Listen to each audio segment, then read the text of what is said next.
Mommy, why do humans hate us? I don't know, Matthew. Our species is completely harmless to them, and we keep the mosquito population down, who are responsible for killing more humans every year than other humans do.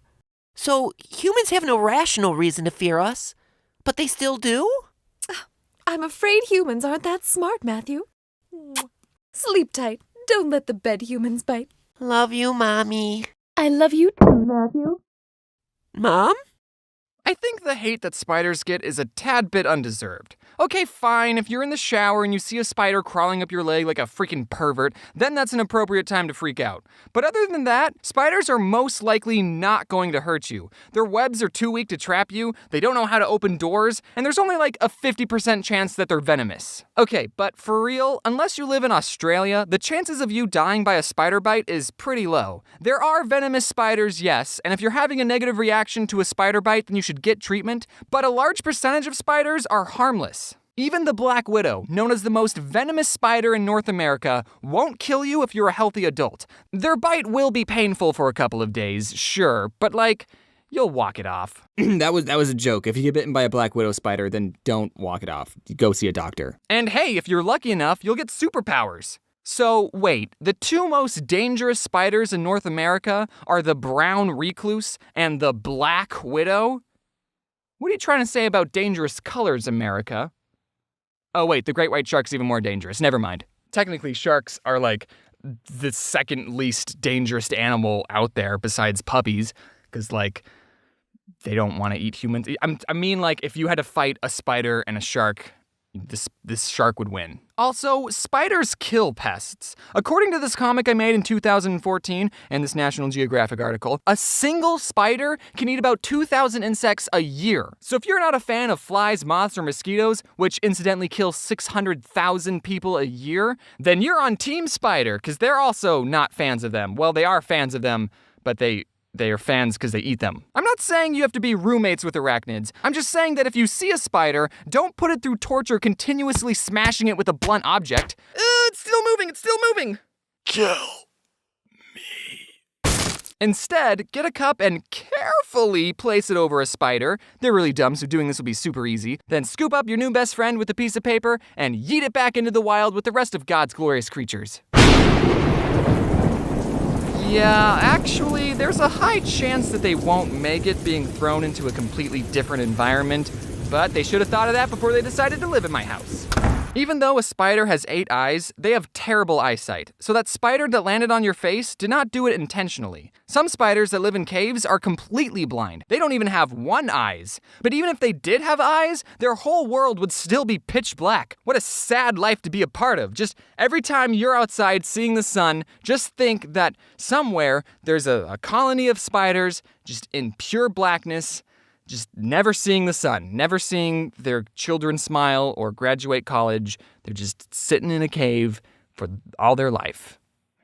So is nature, and so that is the way the cookie crumbles. Also, we're forgetting the most amazing thing about spiders, which is that they're incredibly talented in web design.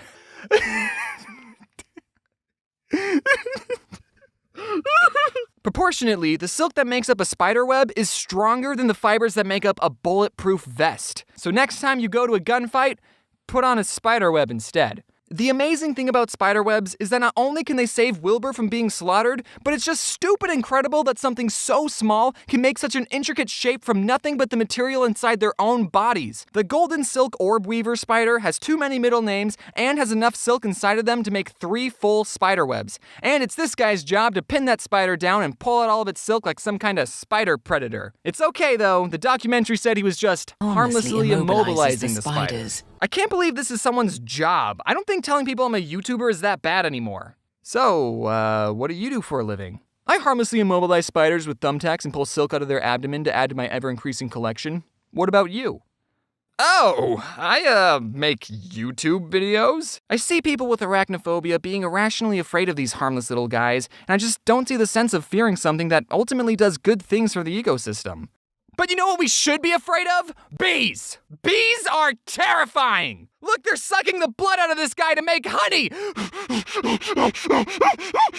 Oh, they're dying at an alarming rate? Good! Okay, that was a joke. Bees are, without a doubt, the most important insect on this planet. Not only do they have the best work ethic of any living thing on Earth, which is why none of them are YouTubers, they also pollinate 30% of the world's crops.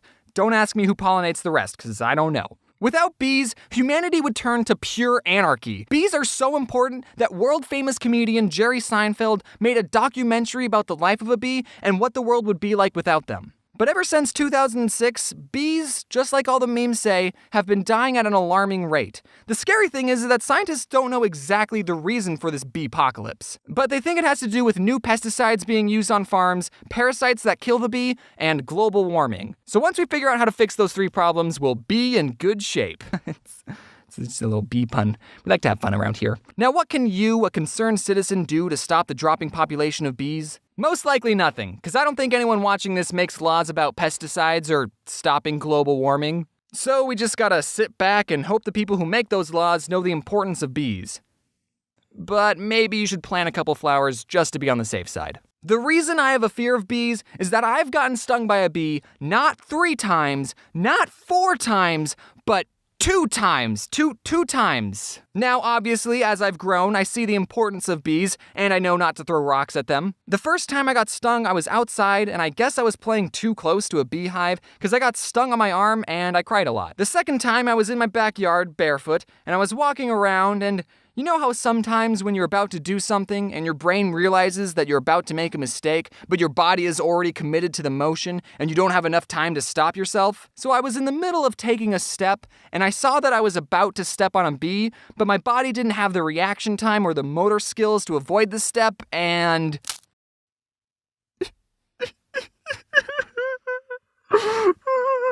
I'm sure the bee was just acting in self-defense, but man, that scarred me. Some people may have an allergic reaction to bee stings, and they should go to a hospital if they get stung, but in my case, it just hurt a lot, and my mom put baking soda over where I got stung, and I cried. When people found out I was afraid of bees, they would always tell me that bees are docile creatures and they only sting you if they feel threatened. They would say the same thing about spiders too, by the way. So whenever I would see a bee, I would silently freak out and stay as still as a rock, cause unlike spiders, with bees, you're not allowed to fight back. You'll both lose if that happens. I gotta show this bee how unthreatening I am. They should be able to just take a look at me and know that. But then when a bee lands on your arm, holy frick. That's true fear.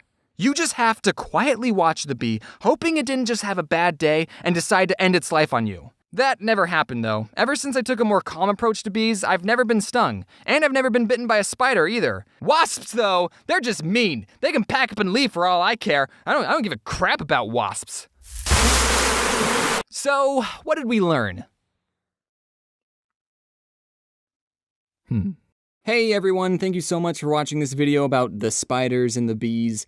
I know it's kind of a weird topic, but I've been traumatized by bees, okay? And I think spiders aren't as bad as the internet says they are. Me and my merch guys are doing a raffle for the month of March, and the winner of the raffle will get an all-expenses-paid trip to VidCon in July, and during the convention we can set time aside and have a lunch together or something. So if you're interested, then check out the merch store or the link in the description to see how you can enter. Also, since you're here, be sure to check out all the people who worked on this video. They're all amazing and talented and deserve more followers. And I think it's about time that I created a hashtag on Twitter for the fan art. So starting today, if you make fan art, then be sure to use the hashtag #OddOnesOutFanArt so I can find it easier. Also, I'm going to be doing a live show with Domix, Jaden Animations, Egoraptor, and Rubber Ross on April 26th in LA. The show's called Scribble Showdown, and we're going to be playing some drawing games live, so if that's something you're interested in, then be sure to check out the link in the description. And lastly, I have to thank Matt, Pat, and Steph for doing some of the voices in this video. I remember watching Matt Pat's stuff before I even started YouTube, and now that he's in one of my videos is just